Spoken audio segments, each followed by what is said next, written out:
அன்பார்ந்த எங்களுடைய மிருகசீரிஷம், திருவாதிரை, புனர்பூசம் ஆகிய நட்சத்திரத்தில் பிறந்த மிதுன ராசி நேயர்களுக்கு வணக்கம். இந்த மிதுன ராசிக்கு நாம் இந்த பதிவின் மூலமாக என்னத்தை பார்க்குறோம் அப்படிங்கிறத தெரிஞ்சுக்கணும். என்ன விஷயத்தை தெரிஞ்சுக்க போகிறோம், எதில் ஜாக்கிரதையாக இருக்கணும், என்ன பதிவு இது அப்படிங்கிறத முதல்ல பார்த்தோம்னா, இந்த 1.5 வருஷத்துக்கு ஒருக்கா ஒரு ராசியை விட்டு மற்றொரு ராசிக்கு ஆன்டி கிளாக் வைஸாக பயிற்சியாகக்கூடிய கிரகங்கள் ராகு கேது. அப்போ ஏற்பட்ட இந்த ராகு கேதுக்கள் மகர ராசிக்கும் கேது பகவான் கடகராசிக்கும் பயிற்சியாகிறார். மிதுன ராசியான நமக்கு இந்த ராகு கேது பயிற்சி என்ன நன்மை தீமைகளை செய்ய போகிறது, நம்ம எப்படி இருக்கணும், எதில் கவனமாக இருக்கணும், இதில் வர்றது நான் சொல்கிறது கிடையாது. நன்மையும் வரலாம், தீமையும் வரலாம், எச்சரிக்கையாக இருக்க வேண்டியிருக்காக தான் இந்த பதிவே போடுறது. சும்மா உங்கள்கிட்ட பாராட்டு பெறணும். சில யூடியூப்லாம் பார்த்தீங்கன்னா சொல்லும் போது எல்லாமே பாசிட்டிவாக சொல்லிடுங்க, அவங்களுக்கு நல்லா இருக்கட்டும், இருக்கிறது தானே சொல்ல முடியும். இப்போ நீங்கள் பார்க்குறதே நமக்கு எப்படி இருக்குது, சில பேர் எல்லாமே சூப்பராக இருக்குது சூப்பராக இருக்குது சூப்பராக இருக்குது, அதை நம்பி நம்ம ஏமாந்து போவோம். அந்த யூடியூப்பில் இதை பார்த்தா அவர் எல்லாம் நல்லா இருக்குன்னாரு, நான் இவ்வளோ கஷ்டப்படுறேம்மா, படம் போது தான் தெரியும். அது கேட்கும்போது சந்தோஷமாக தான் இருக்கும். இப்போது இதுக்கு தான் இந்த சித்தர்களை ஆதாரமாக கொண்டு அவர்கள் என்ன சொல்லியிருக்காங்களோ முதல்ல எச்சரித்து நம்ம சொல்லிட்டால் நாம் வருமுன் காத்துக்கலாம். அதுக்கு என்ன பரிகாரமோ என்ன பண்ணணுமோ அதை பண்ணி நிவர்த்தி பண்ணிக்கலாம். உங்கள் திருப்திக்காக சில பேர் ஜாதகம் பார்த்தாலே அப்படி தான் சொல்லுவாங்க, எதுவுமே மறைச்சிடுவாங்க, உண்மையை சொல்ல மாட்டாங்க. அப்போது இதில் என்ன இருக்கோ அதை நான் சொல்ல போகிறேன். எனக்கு என்ன மிதுனராசி மேலே பகையா இல்லை கடகராசி மேலே பகையா கிடையாது. நன்மைகளும் இருக்கலாம், தீமைகளும் இருக்கலாம், அதை நம்ம ஏற்றுன்னு தான் ஆகணும். நானே மிதுனராசியாக இருந்தாலும் எனக்கு அதுதான். அப்போது புலிப்பாணி சித்தர் என்ன சொல்கிறார் அப்படின்னு பார்த்தீங்கன்னா, இந்த பெயர்ச்சியில் 8ஆம் இடத்திற்கு ராகு பகவான் வரக்கூடியது நன்மையை தருமா அப்படின்னு பார்த்தால் கண்டிப்பாக நன்மை அல்ல. 9ஆம் இடத்துலேருந்து 8க்கு வரார். அஷ்டமஸ்தானம், பொதுவாக அஷ்டமத்தில் எந்த கிரகம் இருந்தாலும் நன்மையை தராது, அஷ்டமச்சனி கெடுதலை தரும். ஆயுளுக்கு அபாயம், 8ல் ராகு வரும் பொழுது. இதெல்லாம் பொதுவான பலன், அதுக்கு தான் சொல்கிறேன். சொந்த ஜாதகத்தில் இந்த ராகு நல்ல இடத்துல இருந்தால் இது ஆப்போசிட்டெல்லாம் நடக்காது. அதுக்கு சொந்த ஜாதகத்தை பார்த்தே தீரணும். இந்த மாதிரி டைமில் மரண பயம், ஆயுளுக்கு கண்டம், சரீர உபாதை, உடல் உபாதைகளை கொடுக்குது, மனக்கவலைகள் அதிகரிக்கும். யார்? ராகு பகவானால். ஜந்து பயம், ஏன்னா ராகு தான் பாம்பு, பூச்சி, தேல், பூரான், ஏதாவது விஷ வண்டுக்கள், பாம்புகள், இதன் மூலமாக பயம். அரசாங்க பகை, கவர்மெண்ட்டு கூட ஏதாவது பிரச்சனை பண்ணிக்கிறது, கூடிய சீக்கிரம் கவர்மெண்ட்டில் நமக்கு ஆக வேண்டிய காரியங்கள் ஆகாது, தடைப்பட்டு போகிற நேரம், தேவையில்லாத நீதிமன்ற பிரச்சனைகள், கோர்ட் கேஸ், வம்பு வழக்குகள், இந்த மாதிரியெல்லாம் ஏற்படுத்துவார் 8ல் ராகு வரும்பொழுது. பிரயாணம், அடிக்கடி பிரயாணம், வெளியூர் போயிட்டே இருக்கிறது, அந்த மாதிரி தொழில் அமையும். போயும் எந்த நன்மையும் இருக்காது. பிரயாணத்தில் தீமை, நண்பர்களால் கெட்ட பெயர் ஏற்படக்கூடிய காலம் இது. தனியாக மென்ஷன் பண்ணியிருக்கார். யாருக்கு? மிதுனராசிக்காரர்களுக்கு 8ஆம் இடத்துல ராகு வர்றதுனால கூட இருக்கிற ஃப்ரெண்ட்ஷிப்பை பார்த்து வச்சுக்கணும். இவன் கரெக்டாக இருப்பான், இவன் நல்லவன், இவன் கூட சேரலாம், இவனை இப்போ கழட்டி விட்டுறலாம், இதுக்கு இவன் சரிப்பட்டு வரமாட்டான், அப்படியெல்லாம் ஒரு முடிவு எடுக்கணும். இல்லைன்னா எவனாவது எங்கேயாவது தப்பு பண்ணிடுவான், நம்மளையும் சேர்த்து கொண்டே உள்ள உட்கார வச்சுருவான். கெட்ட பெயர் நண்பர்களால் ஏற்படக்கூடிய வாய்ப்புகள் அதிகம். பொருள் களவு போகும், இருக்கக்கூடிய பொருள் திருட்டு போகிற ஒரு நேரம் 8ல் ராகு வரும் பொழுது.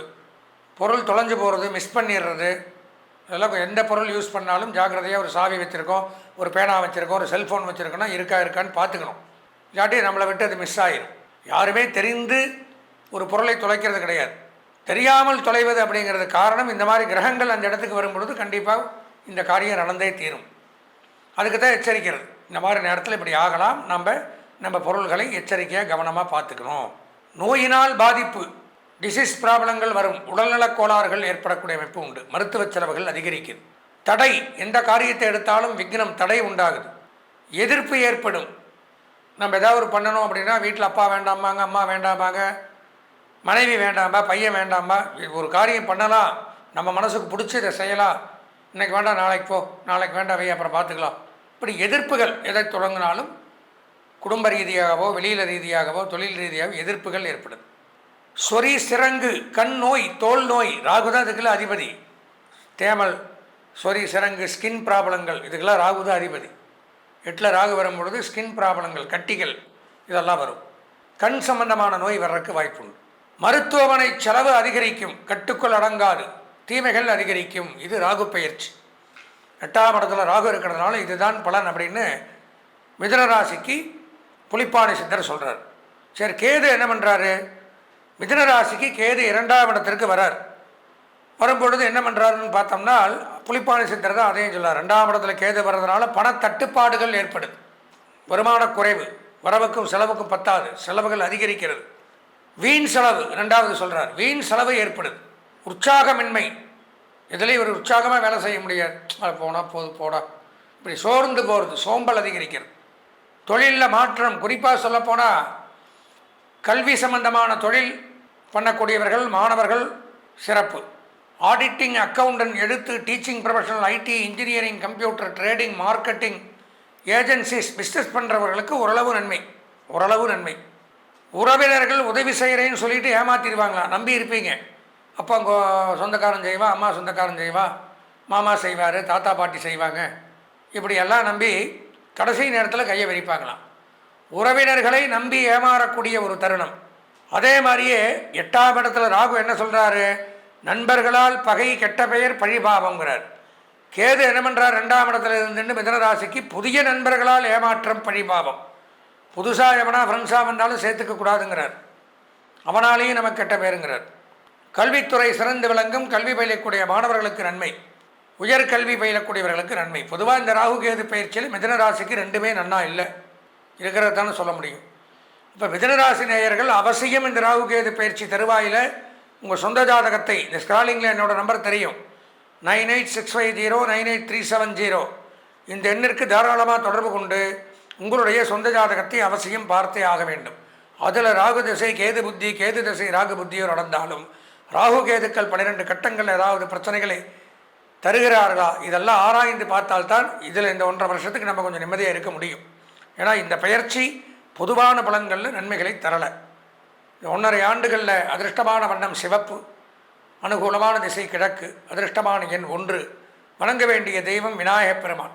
பொதுவாக நான் முதல்ல சொல்கிற மாதிரி ஒவ்வொரு கிரகமும் பயிற்சியாகும். 9 கிரகமும் நமக்கெல்லாம் அப்படி சொந்த வீடு இருக்கோ, நவகிரகங்களுக்கு வீடுன்னு சொல்லக்கூடியது இந்த 12 ராசிகள். அந்த அவங்கவுங்க ராசியில் அவங்கவுங்க வீட்லேயே அந்த கிரகங்கள் இருக்குன்னு சொல்ல முடியாது. நாமெல்லாம் இப்படி அங்கேயும் இங்கேயும் போயின்னு வந்துட்டே அப்படி ரவுண்டிங்லேயே இருக்கிற மாதிரி நம்ம ஆயுள் வரைக்கும் அந்த கிரகங்களும் ஒரு ராசியை விட்டு மற்றொரு ராசிக்கு போவதற்கு பெயர் பயிற்சி. அதில் ஒவ்வொரு கிரகத்திற்கும் கால அளவுகள் அப்படிங்கிறது உண்டு. எல்லாருக்கும் தெரியும், நான் ஒரு தடவை சொல்கிறேன். சூரியன் 1 மாதத்தில் ஒரு பயிற்சி, சந்திர பகவான் வெறும் 2 நாளில் பயிற்சி, செவ்வாய் புதன் சுக்கிரன் மினிமம் 1.5 மாதத்தில் பயிற்சி, அதிகப்படியாக இருக்கக்கூடியது சனி பகவான் 2.5 ஆண்டுகள், அதுக்கப்புறம் எடுத்துட்டால் அதிகமாக இருக்கிறது இந்த ராகு கேது 1.5 வருஷம், அதுக்கப்புறம் குரு பகவான் 1 வருஷம். அப்போது இந்த 1.5 வருஷம் முடிஞ்சு ஒரு ராசியை விட்டு அடுத்த ராசிக்கு போகிறது அப்படிங்கிறது வழக்கம். ஆனால் இந்த ராகு கேது மட்டும் என்ன பண்ணுவாங்கன்னா அப்படியே ஆன்டி கிளாக் வைஸ் பின்னாடி பயிற்சி ஆவாங்க. 7ன்னா 8க்கு போக மாட்டாங்க, 7ன்னா 6க்கு வந்துடுவாங்க. அப்படியே ரிவேர்ஸில் வர்றது தான். அதனால தான் இந்த நவகிரகங்களை பிரதட்சணம் பண்ணி நமஸ்காரம் பண்ணும் பொழுது 7 பிரதட்சணங்கள் வளமாகவும் கடைசி 2 பிரதட்சணங்கள் வளம் இல்லாமல் அப்பிரதட்சிணம்னு சொல்லுவாங்க. ஆன்டி கிளாக் வைஸாக வரக்கூடியது இந்த ராகு கேதுகளுக்கு. அப்போ தான் அது அவங்களுக்கு பிரதட்சணத்தை குறிக்கும் அப்படின்னு. பொதுவாக இந்த ராகு கேது அப்படிங்கிறது முதல்ல நவகிரகத்திலேயே கிடையாது. பின்னாடி இந்த சிவபெருமான் பார்க்கடலை கிடைகிறாரு. எதுக்கு கிடைகிறார், அதாவது மந்திரகிரி அப்படிங்கிற மலையை மற்ற மாதிரி திருப்பி கூர்மையாக வச்சுக்கிறார். ஆதிசேஷன் அப்படிங்கிற பாம்பை வந்து நாணல் மாதிரி வச்சு பார்க்கடலை கடையும் பொழுது முதல்ல வரக்கூடியது அப்படிங்கிறது ஆலகால விஷம். அதுக்கு வந்து போட்டி போட்டுக்கிறாங்க. அமிர்தம் கிடைக்கும் அப்படிங்கிறதுக்காகத்தான் தேவர்களும் அசுரர்களும் காத்து கிடக்கிறாங்க. முதல்ல அதிலிருந்து வெளிப்படக்கூடியது பயங்கரமான கொடிய விஷயம் அப்படின்னு ஆலகால விஷம்னு பேர் அதுக்கு. அது வருது, அதனுடைய தாக்கம் தாங்காமலேயே பாதி பேர் மரணம் அடைஞ்சிடறாங்க. அதாவது அது வெளியில் வரும்பொழுது சாப்பிடவும் இல்லை, அது ஸ்ப்ரெட்டு, அதனுடைய ஸ்மெல் பண்ணோன்னே நிறைய பேர் இதாக பார்த்துட்டு சிவபெருமான் அதை அப்படியே விழுங்குறார். விழுங்கும் பொழுது அம்பாள் வந்து அப்படியே கழுத்தில் பிடிச்சி அதை உள்ளே போகாமல் நிறுத்திடுறதுனால தான் சிவபெருமானுக்கு நீலகண்டன் அப்படின்னு பேர். கண்டம்னா சமஸ்கிருதத்தில் கழுத்துக்கு பேர் கண்டம், நீலம்னா ப்ளூ கலர் எல்லாருக்குமே தெரியும். அதனால தான் அந்த விஷம் இருக்குது. பாம்பு கடிச்சிட்டா உடம்பு விஷமாயிடும் எல்லாத்துக்கும், வேறு பாய்சன் சாப்பிட்டா ப்ளூ கலர் ஆயிடுவோம். அப்போ அந்த சிவபெருமானுக்கு அது ஒரு அஸ்திரமாக ஆயுதமாக வச்சுருக்கார் அவர். அந்த கழுத்தில் இருந்து சிவபெருமான் அஷ்டசம்ஹாரம் பண்ணுறார், அதாவது அஷ்டவதம் 8 விதமான சம்ஹாரங்களை பண்ணுறார். அப்போ அந்த சம்ஹாரங்கள் பண்ணும் பொழுது பார்த்தீங்கன்னா எல்லாம் நம்மளை மாதிரி சண்டை போடுறது, துப்பாக்கி எடுத்து சுடுறது அந்த மாதிரிலாம் கிடையாது. பார்த்து ஸ்மைல் பண்ணால் போகிறோம். இந்த எதிரிகள் எப்பேற்பட்ட யாராக இருந்தாலும் சம்ஹாரம் ஆகிறதாக ஆகம சாஸ்திரங்கள்லாம் சொல்லுது. அப்போ இந்த ஆலகால விஷத்தை கக்கி சில அசுரர்களை மன்மத தகனம் அப்படின்னு சொல்லுவாங்க. மன்மதன் அப்படிங்கிறவன் தான் உலகத்திலே அழகான ஆம்பளை, நல்லா தெரிஞ்சுக்கணும். அவன் என்ன பண்ணுறான், ஒரு சமயம் பார்வதி தேவி மேலே பிரியம் கொண்டுடுறான். இதை வந்து சிவபெருமான்ட்டு அம்பாள் தெரிவிக்கும் பொழுது அவனுக்கு மட்டும் சம்ஹார காமதகன மூர்த்தின்னு பேர். 8 சம்ஹாரத்தில் அவனு ஒன்று. திருக்குறுக்கை அப்படின்னு ஒரு ஊர் இருக்குது கும்பகோணத்துக்கிட்ட, அந்த இடத்துல நடந்திருக்கு. காமதகனமூர்த்தி, இந்த மாதிரி 8 ஊர். பிரம்மா சிரஸ் எடுத்தது திருக்கண்டியூர், இந்த மாதிரி திரிபுர சம்ஹாரமூர்த்தி திரிபுவனம்னு ஒரு ஊர், இந்த மாதிரி நிறையா உண்டு. அது எதுக்காக இதை சொல்ல வரேன்னா, இந்த ஆழகால விஷத்தை பயன்படுத்தி அதை சிரித்தோடனே அந்த தொண்டையில் இருக்கிற விஷமாகப்பட்டது ஸ்ப்ரெட் ஆகி பூரா அந்த ஆப்போசிட்டில் இருக்கக்கூடிய சத்ருக்களை சம்ஹாரம் பண்ணிடும். அப்போ அந்த டைமில் இந்த பார்க்கடலை கடையும் பொழுது தேவர்களோடு தேவர்களாக இந்த ராகு கேதுவும் அசுர குலத்தை சார்ந்தவர்கள் உட்கார்ந்துருக்காங்க. இதை சந்திர பகவான் கண்டுபிடிச்சிட்றார். கண்டுபிடிச்சி சிவபெருமான்கிட்ட சொல்லும் பொழுது, சரி இவனுக்கு தனியாக ஒரு உருவத்தை கொடுக்கணும், பார்த்தா தெரிகிற மாதிரி ஈஸியாக அடையாளம் எங்கே ஒழிஞ்சாலும் தெரிகிற மாதிரி அடையாளத்தை கொடுக்கணும். அப்படிங்கிற காரணத்தினால ராகு பகவானுக்கு பாம்பு சரீரமும் உடல் பாம்பு மாதிரி இருக்கும். ராகுவுக்கு நல்லா தெரிஞ்சுக்கணும். கேது பகவானுக்கு சிரசு பாம்பு மாதிரி இருக்கும். இந்த விஷத்தை இது பண்ணுறதுனால அவனுக்கு சர்ப்ப சரீரம், சர்ப்ப தேகம், சர்ப்ப சிரசு. கேதுக்கு பாம்பு தலையும் ராகுக்கு பாம்பு உடலையும் கொடுத்து நவகிரகத்தோடு நீங்கள் சேர்ந்து உட்கார்ந்ததுனால 8வது 9வது கிரகமாக ஆன்டி கிளாக் வைஸாக நீங்களும் இருங்க. இந்த ராகு கேது அப்படின்னு எடுத்துனோம்னால் முழுமையாக இவாளுடைய ஒரு வேலை என்ன அப்படின்னு பார்த்தால், ராகு திசை அப்படிங்கிறது 18 வருஷம், கேது திசை 7 வருஷம். இவங்க 2 பேருமே நன்மைகளை செய்வார்களான்னு பார்த்தால், அதாவது 99% கெடுதல் தான், 1% நன்மை. ராகுவை போல் கொடுப்பார் இல்லை, கேதுவை போல் கெடுப்பார் இல்லைன்னு ஒரு வாக்கியம் உண்டு. ஏது திசை வந்தாலும் கேது திசை வரக்கூடாதுங்கிற வாக்கியம் உண்டு. ஒருத்தனை கேது திசை வந்துருச்சு, கேது புத்தி நடக்குது, கேது ஜாதகத்தில் சரியில்லைன்னா அவன் ரொம்ப எப்பேற்பட்ட ஆளாக இருந்தாலும் மரியாதை குறைவு, அவமானங்கள், அவன் பெரிய படிப்பாளியாக இருக்கட்டும், பெரிய பணக்காரனாக இருக்கட்டும், அப்படியே டவுன் ஆகி அந்த இடத்துல கீழே வந்துடுவோம். அதே மாதிரி ராகுவும் அப்படி தான். 18 வருஷத்தில் இந்த ராகு திசையில் கேது புத்தி நடக்கிறது. இந்த மாதிரி சில தசாபுத்திகள் காலகட்டத்தில் எல்லாம் பயங்கரமாக உடல்நலக் கோளாறுகள், அதே சமயம் அந்த கேன்சர் அந்த மாதிரி நோய்களை கொடுக்கறது, நரம்பு கோளாறுகள், இரத்த சம்பந்தமான நோய்களை கொடுக்கறது, இதெல்லாம் ராகுவனுடைய வேலை. அதே சமயம் கேது மோட்சத்தை கொடுக்கக்கூடியவர். கேது 12ஆம் இடத்துல ஒருத்தனுடைய கட்டத்தில் இருந்தால் மோட்சமும் கிடைக்கும். ஞானம், அறிவு, ஆன்மீக நாட்டங்கள், இறை வழிபாடு, இதுக்கெல்லாம் கேது அதிபதி. வெளிநாடு போகணும், அந்நிய தேசம் கடல் கடந்து பயணம் பண்ணணும்னா அதுக்கும் ராகு கேது தான்.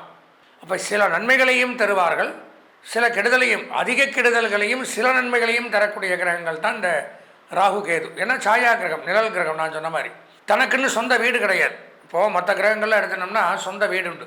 வீடுன்னா என்ன? ராசி தான் வீடு. சூரியனுக்கு சிம்ம ராசி சொந்த வீடு, சந்திரனுக்கு கடகராசி சொந்த வீடு, செவ்வாய்க்கு மேஷம் விருச்சிகம் சொந்த வீடு, புதனுக்கு மிதுனம் கன்னி சொந்த வீடு, சுக்கிரனுக்கு ரிஷபம் துலாம் சொந்த வீடு, சனிக்கு மகரம் கும்பம். முடிஞ்சு போச்சு. சூரியன் சந்திரன் ஒரு வீடு, மீதி இருக்கிற 5 கிரகத்துக்கு 2 வீடு, 2 10, 11 11 12 சரியாக போச்சு. இப்போ ராகுகேதுகளுக்கு வீடுன்னா இப்போ பெயர்ச்சியாகி எந்த வீட்டுக்கு வராங்களோ, எந்த ராசிக்கு பெயர்ச்சியாகி வராங்களோ அது அவங்களுக்கு சொந்த வீடாக விளங்குது. அப்பேற்பட்ட இந்த ராகுகேது பெயர்ச்சி அப்படிங்கிறது 1.5 ஆண்டுகள் கழித்து வருகின்ற மங்களகரமான பராபவ வருஷம் ஐப்பசி மாதம் 27ஆம் நாள் 31/11/2026 வர நவம்பர் மாதம் 31ஆம் தேதி வெள்ளிக்கிழமை அன்னைக்கு சாயந்தரம் 5 மணிக்கு 14 நிமிடத்திற்கு ராகு பகவான் கும்பராசியிலிருந்து மகர ராசிக்கும், அப்படி பேக் சைட், கேது பகவான் சிம்ம ராசியிலிருந்து கடகராசிக்கும் பயிற்சியாகிறார். அப்போது அந்த 1.5 வருஷத்திற்கு ராகுக்கு மகரம்தான் வீடு, கேதுக்கு கடகம்தான் வீடு. அப்போ அங்கே இருக்கிற தரவாயில் மற்ற 12 ராசிகளுக்குமே என்னென்ன நன்மை தீமைகளை பொதுவாக ஒன்று எடுத்துக்கணும். ஜோதிட சாஸ்திர பிரகாரம் ராகு நன்மையை செய்தால் கேது கெடுதலை செய்வார், கேது நன்மையை செய்தால் ராகு கெடுதலை செய்வார். ஒன்று ஆப்போசிட், ஒன்று ப்ளஸ், அப்படி தான் இருக்கும். இப்போது இந்த 2026 பயிற்சி ஆச்சுன்னா மறுபடியும் 2028 தான் வரும். அப்பேற்பட்ட இந்த பயிற்சியின் மூலமாக என்னென்ன ராசிகள் எப்படி இருக்கணும், என்ன நன்மைகள் செய்யணும், இது போக ஏன் இதை சொல்கிறேன்னா, இந்த ராகு கேது பயிற்சியில் ஒன்று நல்லது, ஒன்று கெட்டது. கண்டிப்பாக இப்போ கெட்டது பண்ணுச்சுன்னா நல்லதை அடக்கிடும். எப்போவுமே கெட்டவனுக்கு தான் பலம் ஜாஸ்தி. கெட்டவன் சீக்கிரம் ஒரு காரியத்தை முடித்தவன், நல்லவன் எல்லாம் முடிஞ்சதுக்கப்புறம் லேட்டாக தான் வருவான், புரிஞ்சுக்குங்க. அப்போ நம்ம சொந்த ஜாதகத்தில் ராகு கேது எப்படி இருக்குது அப்படிங்கிறத முதல்ல தெரிஞ்சுக்கணும். அதில் அனுகூலம் இல்லைன்னால் இதில் நல்லது பண்ணாலும் அங்கே எடுபடாது. பாத்திரம் அறிந்து பிச்சை போடுங்கிறான். பிச்சை போட்டால் அந்த பாத்திரம் ஓட்டையாக இல்லாமல் இருந்தால் தானே போட முடியும். உங்கள் ஜாதகத்தில் ராகு கேது வீக்கு, இங்கே சூப்பராக இருக்குன்னா அங்கே ஒன்றும் பிரயோஜனமே இல்லை, டம்மி. அப்போது இந்த ராகுகேது பெயர்ச்சி பொதுவான பலன்கள் 12 ராசிகளுக்கும் ஒரு புறம் இருந்தாலும் நம்மளுடைய சொந்த ஜாதகத்தில் இந்த ராகுகேது 1.5 வருஷத்துக்கு அனுகூலமாக இருக்கா, ராகு திசை நடக்குதா, கேது திசை நடக்குதா, கேது திசையில் ராகு புத்தி நடக்குதா, ராகு திசையில் கேது புத்தி நடக்குதா, இதெல்லாம் தெரியுமா? இப்படி எல்லாம் ஒரு கணக்குகள் உண்டு. இதில் ஏதாவது பிரச்சனைகளோ இருந்தால் சொந்த ஜாதகத்தில் ராகு இருக்கக்கூடாத இடத்துலையும் கேது இருக்கக்கூடாத இடத்துலையும் இருந்தாலும் பல தொல்லைகளை அனுபவிக்கிறேன். ஏன்னா நான் முதல்ல சொன்னேன், மற்ற 7 கிரகங்கள் மாதிரி இவங்க 2 பேரும் கிடையாது. இவங்க 2 பேரும் பயங்கரமாக ஒரு கெடுதலை பண்ணக்கூடிய கிரகங்கள் தான் முதல்ல எடுத்துக்கணும். ஏன்னா 2 பேரும் விஷம், பாம்பு. ராகு காலங்கிற அந்த டைமில் என்ன நல்லது பண்ணுறீங்க? 9 10 ராகு காலம், 10 12 யமகண்டம். யமகண்டம் கேது குறிக்குது, ராகு காலம் ராகு குறிக்குது. அப்போ எதுவுமே பண்ணுறதில்ல. அப்போ 2 பேருமே நல்லது பண்ண மாட்டாங்க. பண்ணாத காலத்தில் இதில் நன்மை பண்ணினாலும் நம்ம சொந்த ஜாதகத்தில் நன்மை பண்ணக்கூடிய இடத்துல அந்த கிரகங்கள் இருக்காங்கிறத தெரிஞ்சுக்கணும். அதற்கு நம்ம சொந்த ஜாதகத்தை கண்டிப்பாக இந்த பலரை கேட்டுட்டு ஒரு முறை சொந்த ஜாதகத்தை நீங்கள் பார்க்கணும். அதுக்கு ஒன்றும் பண்ண வேண்டாம். என்னுடைய அலைபேசி எண் இதிலேயே வரும். அதாவது 9865 9837 98650 98370. இந்த எண்ணிற்கு தாராளமாக தொடர்பு கொண்டு உங்கள் சொந்த ஜாதகத்தையும் பார்த்து இதில் வரக்கூடிய பலாபலன்களையும் தெரிந்து கொண்டு, இப்போ நான் சொல்லக்கூடிய பலாபலன்கள் அப்படின்னா இதெல்லாம் பல நூற்றாண்டுகள் 1000 ஆண்டுகளுக்கு முன்னாடி புலிப்பாணி சித்தர், உங்களுக்கே தெரியணும், ஒவ்வொரு பலனும் அதை வச்சு தான் சொல்கிறேன். 8 சித்தர்களில் ஒருவரான புலிப்பாணி சித்தர், அவர் ஜோதிட நூல்களில் அன்றைக்கே எழுதி வச்சுட்டு போனது தான் பாடல்களாக எடுத்து விளக்க முறையாக எடுத்து, இதில் நல்லது இருக்கலாம் கெட்டது இருக்கலாம், என்னை கவுச்சுன்னு பிரயோஜனம் இல்லை. நன்மை வந்தால் நல்லது. நான் தான் சொல்லிட்டேன், ராகு நல்லது பண்ணால் கேது கெடுதல் பண்ணுவார், கேது நல்லது பண்ணால் ராகு கெட்டது தான். அப்போ அதுக்கு தான் நான் சொல்கிறது, சொந்த ஜாதகத்தை பார்த்தா அதில் 2 சூப்பராக இருந்ததுன்னா இதை பற்றி கவலைப்பட வேண்டாம். அதனால் இதனுடைய பலாபலன்கள் அப்படின்னு எடுத்துட்டால் 31/11/2026 அன்றைக்கி பயிற்சி ஆகிறாங்க. மேஷராசிக்கு ராகு 10ஆம் இடத்துக்கு வராரு, கேது 4ஆம் இடத்துக்கு வரார். ரிஷபராசிக்கு ராகு 9ஆம் இடத்திற்கும் கேது 3ஆம் இடத்திற்கும் வரார். மிதுன ராசிக்கு ராகு 8ஆம் இடத்திற்கு வரார், கேது 2ஆம் இடத்திற்கு வரார். கடகராசி அப்படின்னு எடுத்துட்டால் ராகு 7ஆம் இடம், கேது ஜென்மத்துக்கே வரார், ராசிக்கே வரார். கேது வந்தாலும் கேது வரக்கூடாது, நல்லா தெரிஞ்சுக்கணும். சிம்ம ராசிக்கு ராகு 6ஆம் இடம், கேது 12ஆம் இடம். கன்னி ராசிக்கு ராகு 5ஆம் இடத்திற்கும் கேது 11ஆம் இடத்துக்கும் வராங்க. துலாம் ராசிக்கு ராகு 4ஆம் இடத்துக்கு வரார், கேது 10ஆம் இடத்துக்கு வரார். விருச்சிக ராசிக்கு ராகு 3ஆம் இடத்திற்கும் கேது 9ஆம் இடத்திற்கும் வரார். தனுசு ராசிக்கு ராகு 2ஆம் இடத்திற்கும் கேது 8ஆம் இடத்திற்கும் வரார். மகர ராசிக்கு ராகு ஜென்மத்திலும் கேது 7ஆம் இடத்துக்கும் வரார். விரிவான பலன்களை சொல்கிறேன், பொதுவாக இடத்தை மட்டும் சொல்கிறேன். கும்பராசிக்கு ராகு 12ஆம் இடத்திற்கும் கேது 6ஆம் இடத்திற்கும் வரார். மீனராசிக்கு ராகு 11ஆம் இடம் லாபஸ்தானத்திற்கும் கேது 5ஆம் இடம் பூர்வ புண்ணியஸ்தானத்திற்கும் வரார். இந்தந்த இடத்திற்கு வரும் பொழுது என்ன நன்மை தீமைகளை செய்ய போகிறார் அப்படிங்கிறது தான் இந்த பதிவில் நம்ம ஒவ்வொரு ராசி வாரியாக தனித்தனியாக பார்க்கிறோம். இதுவரை நாம் இந்த 2026ஆம் ஆண்டு பெயர்ச்சியான இந்த ராகுகேது பெயர்ச்சியினுடைய பலாபலன்களை விரிவாக கண்டோம். பொதுவாக எடுத்துனோம்னா நான் சொன்ன மாதிரி இந்த ராகுகேது பயிற்சி ஒரு கிரகங்கள் சில பேருக்கு நல்லது பண்ணது, ஒரு கிரகங்கள் சில பேருக்கு கெடுதல்களை பண்ணது. அதற்கு அதிதேவதைகள் உண்டு. அந்தந்த அதிதேவதைகளுடைய வழிபாடுகளையும் பூஜைகளையும் நாம் செய்து பரிகாரங்களையும் செய்து, அதுக்கு என்ன பரிகாரம் பண்ணணும் அப்படின்னா நான் சொன்ன மாதிரி தான் சொந்த ஜாதகத்தையும் பார்த்து தசாபுத்தியும் மெயினாக தெரிஞ்சுக்கணும் நம்ம. ஏன்னா அந்த ராகுகேது தசை நடக்காமல் இருக்கணும். அதுபோக ராகுகேதுங்கிறவங்க நல்ல இடங்களில் இருக்கணும். இப்படி எல்லாம் ஒரு நன்மை அப்படிங்கிறது நம்ம ஜாதகத்துக்குள்ளே. இப்போ நான் சொன்ன பலன்கள் அப்படிங்கிறது பொதுவாக இப்போ கடகராசின்னு எடுத்தனால் கடகராசியில் இந்த நீங்கள் பார்க்குற நீங்கள் ஒருவர் மட்டும் கிடையாது, பல கோடி பேர் உலகத்தில் இருக்கலாம். இதெல்லாம் அவங்க எல்லாருக்கும் ஷேராக இருக்குது. நமக்குன்னு ஒரு இண்டிவிஜுவல் ஜாதகம் இருக்குது.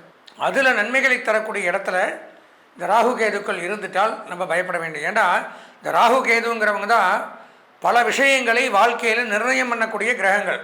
படிப்பு, உத்தியோகம், தொழில், திருமணம். திருமணத்துக்கு ராகுகேது தோஷம் இருந்தால் திருமணம் பண்ண, காதல், வெளிநாடு போகிறது, இந்த மாதிரி பலவேறு கடன், இதுக்கு எல்லாத்துக்குமே நோய் நொடிகள், மருத்துவ செலவு, மருந்தில்லாத நோய்கள், இந்த மாதிரி முக்கியமான பொறுப்புகளுக்கெல்லாம் இவங்களுடைய தேவை. கெடுதல்களை தரக்கூடிய கிரகமாக இருந்தாலும் அவசியமான கிரகங்கள்.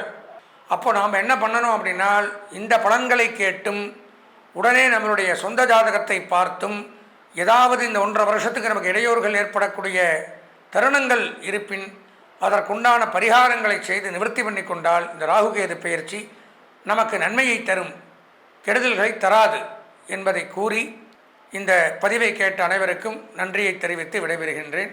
வணக்கம்.